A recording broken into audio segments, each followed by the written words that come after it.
C'est votre frère, le pasteur Salomon Kaninga, le chef de l'émission en l'œil de l'Église. Voilà, comme je disais là, l'autorité, c'est le symbole le plus élevé, le plus important dans la vie d'un roi, encore dans la vie d'un leader. Vous allez aussi remarquer ça dans la Bible. Quand David avait péché, la Bible dit Dieu avait aussi retiré son autorité en David. Et Dieu a suscité son fils Absalom qu'il avait chassé. Alors David était chassé par son fils Absalom suite à ses actes de crime, et quand il était chassé, Dieu avait retiré son autorité pour un temps. C'était dans la volonté de Dieu, c'était le plan de Dieu. Et Dieu avait retiré son autorité pour un temps.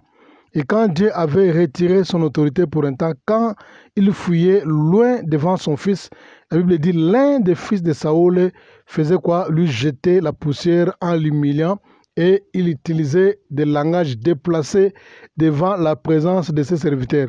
Donc vous allez voir clairement, ça ce sont des signes d'un roi qui a perdu son autorité. Pendant tout ce temps que David avait l'autorité, aucun jour, je ne parle pas du pouvoir, je parle de l'autorité, aucun jour cet enfant dans la lignée de Saoul avait osé de l'insulter, avait osé de déplacer les paroles à son égard, avait osé de lui jeter la poussière. Mais le jour que David avait perdu son autorité, le jour que Dieu avait retiré son autorité auprès de David, c'est le même jour-là, quand il fouillait devant son fils Absalom, quand il avait perdu son autorité, il était exposé maintenant. Pourquoi? Il avait les gardes-corps avec lui, mais il était exposé. Et le monsieur là n'avait même pas peur des gardes-corps, puisqu'il marchait avec ses gardes-corps, avec ces gens qui étaient des vaillants héros. La Bible dit que ce qui était très fort, qui brandissait une lance qui peut tuer plusieurs personnes à un seul coup. Mais cet enfant de la lignée de Saoul, il n'avait pas peur, pour faire voir que quand on n'a pas l'autorité, vous êtes exposé. On peut avoir le pouvoir, on peut avoir l'influence, mais quand on n'a pas l'autorité de Dieu, vous êtes exposé au mépris, vous êtes exposé aux attaques. Il a commencé à soulever la poussière, il a commencé à insulter publiquement, à humilier publiquement le roi David, puisque le roi David avait le pouvoir. Il avait aussi un peu d'influence, mais il n'avait pas l'autorité de Dieu. C'est pourquoi je disais, l'autorité est plus importante par rapport à l'influence et aussi par rapport au pouvoir. Puisqu'on ne peut jamais avoir l'autorité sans le pouvoir et sans l'influence. On peut avoir l'influence, on peut avoir le pouvoir, mais on ne peut pas avoir l'autorité. Mais quand on a l'autorité, on a automatiquement le pouvoir, on a aussi automatiquement l'influence. Mais quand on a l'autorité, vous allez sentir, on doit se comporter comme Moïse. Je voudrais donner seulement l'exemple de Moïse. Moïse s'est présenté devant Pharaon et parla avec un bâton à la main en s'adressant à Pharaon que l'Éternel m'a envoyé, car l'autorité par définition signifie être libéré, établi la responsabilité, la permission, le droit légal d'utiliser le pouvoir. Donc quand Moïse se présenta devant Pharaon, il a dit que l'Éternel Dieu m'a envoyé. Donc, ça signifie quoi? Il a l'autorité, il avait le bâton à la main. Le bâton qui représentait l'autorité, il n'était pas parti mais vite, il est parti avec le bâton qui était le symbole d'une autorité. Qui es-tu pour parler devant Pharaon à l'époque? L'Égypte était une grande puissance à l'époque. Ce n'était pas n'importe qui peut paraître devant Pharaon et faire de bruit. Et Moïse ne pouvait même pas parler puisqu'il avait fui la présence de Pharaon. Loin, il a fui pendant 40 ans. Maintenant, quand il est rentré maintenant, il avait peur de rentrer. Maintenant, la seule chose qui lui a garanti le retour, Dieu a dit que prends mon bâton. Dieu a pris le bâton, et Dieu, quand il a pris le bâton, Dieu a travaillé sur le bâton là, et Dieu a rendu ce bâton un symbole d'autorité. C'est pourquoi il a dit que non, quand tu vas te présenter devant Pharaon, tu vas aller avec ce bâtons et tu lui diras, l'Éternel m'a envoyé. Donc l'autorité. Donc on se présente devant Pharaon avec un bâton pour le défier. Quand vous avez l'autorité, vous devenez un élément tellement dangereux pour défier même l'ennemi et pour défier les camps du diable. Vous n'êtes plus exposé puisque vous êtes placé sous le mandat d'une personne qui vous a autorisé, vous êtes placé sous le mandat d'une personne qui vous a libéré, vous êtes placé sous le mandat d'une personne qui vous a responsabilisé, ou bien qui vous a donné la permission. Maintenant, quand on vous touche, on touche à la personne que vous envoyez. Comme la Bible dit que non, celui qui met la main, c'est loin de l'Éternel, il met la main sur la prunelle de Dieu. Donc, ça se trouve dans Exode chapitre 4, le verset 3. Donc, Moïse s'est présenté devant Pharaon avec les signes, avec un symbole de l'autorité qui est le bâton. Et quand il s'est présenté, il a dit que non, l'Éternel Dieu m'a envoyé avec les bâtons à la main. C'est ça le signe de l'autorité qui est le troisième symbole le troisième symbole sur, comment dirais-je, sur les symboles d'un roi encore d'un leader. C'est-à-dire quoi? Il voulait notifier, il voulait faire voir au pharaon qu'il a reçu, il a été libéré par Dieu pour faire ce travail, il a été responsabilisé par Dieu pour faire ce travail, il a été permis par l'Éternel pour le faire. Et Dieu qui lui a établi responsable, et Dieu lui a autorisé, et Dieu lui a donné un symbole, le bâton, l'autorité. Voilà pour faire quoi? Pour réaliser cette mission. Et quand Moïse est arrivé devant Pharaon, la Bible dit qu'est-ce qu'il a fait? Il a pris le symbole de l'autorité, qui était le bâton, et il a jeté ça par terre. La Bible dit les bâtons de Moïse, et bien la verge de Moïse, voilà, on peut appeler ça, c'est la verge. La verge de Moïse se transforma en un serpent. La verge de Moïse se transforma en un serpent. Et Pharaon avait dit aussi, Amen, Mégar aussi, ils ont fait la même chose aussi. Ils ont jeté leurs verges, alors leurs verges se sont transformées aussi au serpent qui était aussi l'image de l'autorité. Et Pharaon voulait aussi faire en réplique pour faire voir que j'ai aussi la même autorité. C'est pourquoi l'autorité de Dieu n'a jamais été défiée par l'autorité d'un homme. Moïse n'était pas parti avec le pouvoir devant Pharaon. Moïse n'était pas parti avec l'influence devant Pharaon. Moïse était parti avec l'autorité.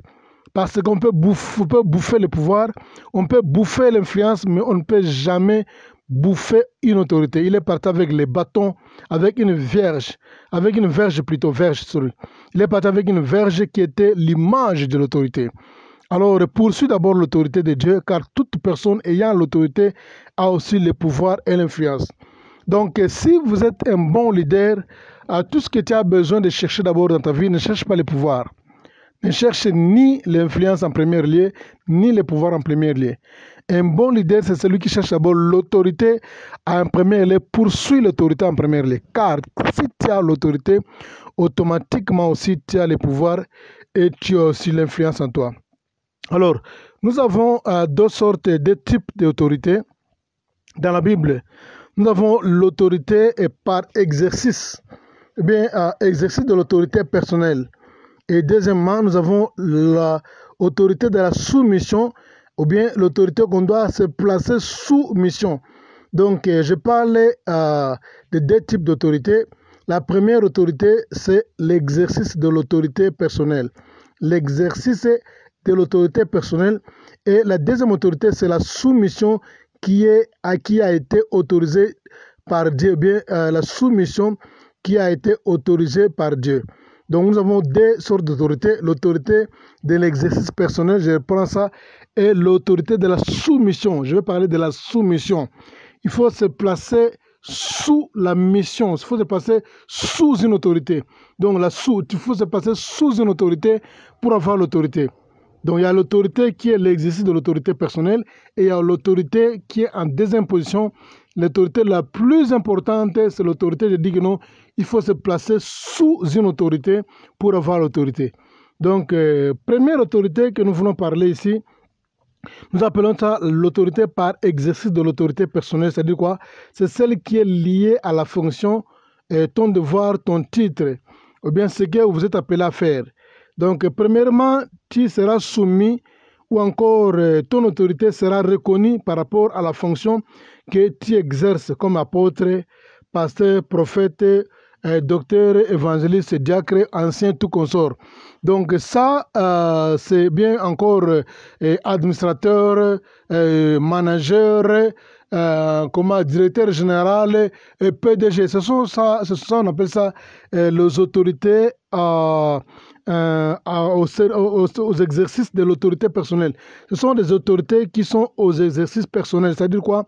C'est l'autorité qui est liée à ta fonction. Donc, quand vous êtes pasteur, quand vous êtes apôtre, quand vous êtes directeur général des entreprises, quand vous êtes un manager, quand vous êtes PDG, et quand vous êtes, par exemple, évangéliste, vous êtes docteur de la parole, enseignant, diacre ou ancien, donc vous vous placez dans cette autorité-là, qui est la première autorité, l'autorité qui est liée à l'exercice de l'autorité personnelle. Donc les gens vont vous respecter à cause de votre fonction ou encore à votre titre. Donc votre titre aussi vous donne l'autorité. Quand on va établir quelqu'un comme étant un bourgmestre, c'est l'autorité qu'on est en train de lui donner. C'est ça la première autorité, une fonction. Quand on vous établit comme étant directeur général, quand on va vous établir comme étant manager, c'est-à-dire on vous confie la responsabilité qui est liée à ta fonction que nous appelons exercice de l'autorité personnelle. Quand on vous établit, on pose les mains, on vous impose les mains comme étant un apôtre, comme étant un prophète, comme étant un pasteur, un leader. C'est ça l'autorité qui est liée à votre fonction, qui est en première ligne.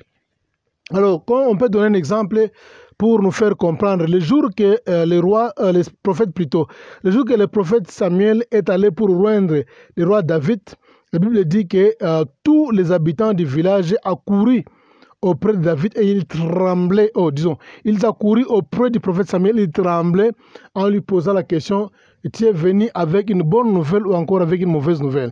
C'est-à-dire quoi? L'autorité, il avait une autorité qui était liée à sa fonction. À sa présence, tout le monde reconnaissait qu'il était un prophète. Et quand il était un prophète, il avait l'exercice de l'autorité personnelle, une autorité qui était liée à sa fonction comme étant un prophète, et les gens le respectaient, les gens étaient soumis à lui suite à cette autorité qui était liée à l'exercice de l'autorité personnelle qui était en lui. C'est pourquoi les gens allaient en courant, ils tremblaient devant sa face et ils ne savaient pas quel genre de nouvelles qu'il a amené dans le village, vous voyez. Donc c'est ça, on appelle ça la première autorité. Mais cela n'est pas suffisant. Donc la première autorité n'est pas suffisante. L'autorité qui est liée à la fonction, qui est liée au titre, n'est pas une autorité qui est vraiment suffisante. Donc, c'est-à-dire, c'est une fonction que vous exercez. Les gens vous respectent à cause de cette fonction, vous êtes directeur. Les gens vous respectent parce que vous êtes pasteur, vous êtes prophète, vous êtes diacre, vous êtes apôtre, vous êtes, comment dirais-je, un directeur général. Donc, les gens vous respectent à cause de ce titre, de cette fonction-là. C'est ça votre autorité. Mais cela n'est pas suffisant. Vous avez besoin de l'autorité qu'on appelle l'autorité soumission. Soumission, bien l'autorité qu'il faut se soumettre à une autorité pour avoir l'autorité. Donc c'est tellement important.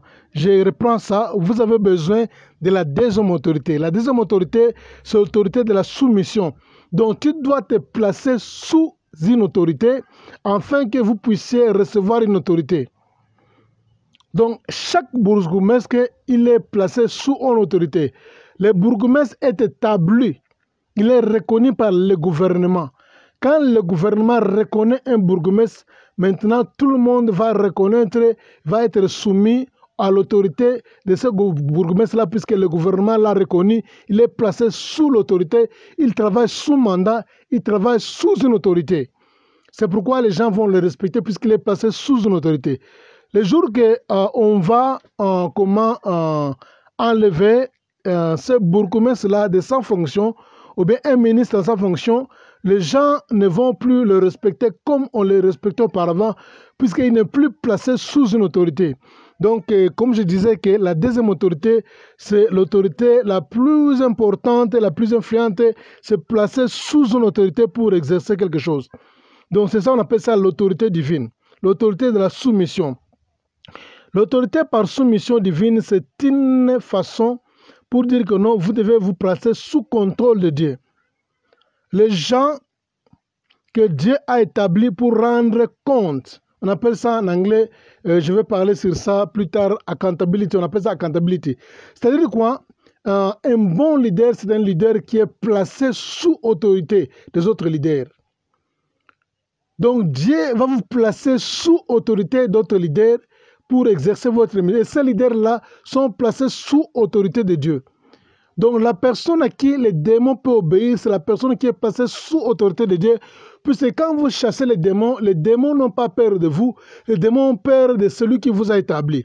Donc quand vous placez sous l'autorité de Dieu, les démons vont vous respecter à cause de ce Jésus-là qui vous a établi, qui vous a légué son autorité. Comme je dis, l'autorité c'est quelque chose qu'on doit léguer, on doit passer d'une génération à une autre génération. Donc, si par exemple, vous avez des difficultés pour se soumettre à Dieu, si vous avez des difficultés pour vous placer sous l'autorité de Dieu, vous aurez aussi des difficultés pour que les démons puissent vous obéir, pour que le peuple, les gens que vous dirigez, puissent vous obéir. Si un gouverneur, si un bourgmestre, si un ministre n'est pas capable, il se comporte comme un opposant devant son gouvernement légal qui lui a établi, il aura des problèmes tellement sérieux avec la population. Donc, l'autorité qui fonctionne bien, c'est l'autorité qu'on doit se placer sous notre autorité alors que vous allez exercer votre autorité. Donc, vous exercez l'autorité puisque vous êtes placé sous une autre autorité. C'est pourquoi j'ai toujours dit qu'il ne faut jamais faire confiance à un leader qui n'a pas les gens à qui il doit rendre compte ou aux gens auprès de qui il doit se soumettre. Un bon leader doit avoir les gens à qui il doit rendre compte. Et un bon leader est placé sous autorité des gens. Il est placé sous autorité d'autres leaders. Il a les gens à qui il doit rendre compte. Il a les gens à qui il doit avoir peur que si je pose un acte pareil, si par exemple cet acte est connu au niveau d'un tel, au niveau d'un tel, on va m'exposer, on va m'humilier, on va m'enlever toutes les tâches. On va me faire démissionner. Donc, si par exemple un leader n'est pas placé sous autorité de notre leader, il ne faut jamais avoir confiance avec lui. Tu dois voir quelqu'un comme étant un leader à qui tu dois rendre compte. On appelle ça accountability. Il y a un cours que je vais parler les jours à venir sur accountability. Il ne faut jamais faire confiance à un leader qui n'a pas un leader. Un leader qui n'a pas de compte à rendre à quelqu'un. Un leader doit avoir quelqu'un à qui il doit donner un rapport, à qui il doit se soumettre. Donc c'est ça, c'est placé sous une autorité. Puisque les leaders, ils sont toujours placés sous une autorité. C'est comme ça que les choses s'opèrent dans le royaume de Dieu. Voilà, nous arrêtons ici. Dans notre séance, nous allons continuer la suite. On n'a pas terminé avec l'autorité. Nous allons continuer de la séance suivante. Que le Seigneur vous bénisse abondamment en Jésus. C'était votre frère, le pasteur Salomon Kaninga, le sceau de l'émission L'œil de l'Église. Si vous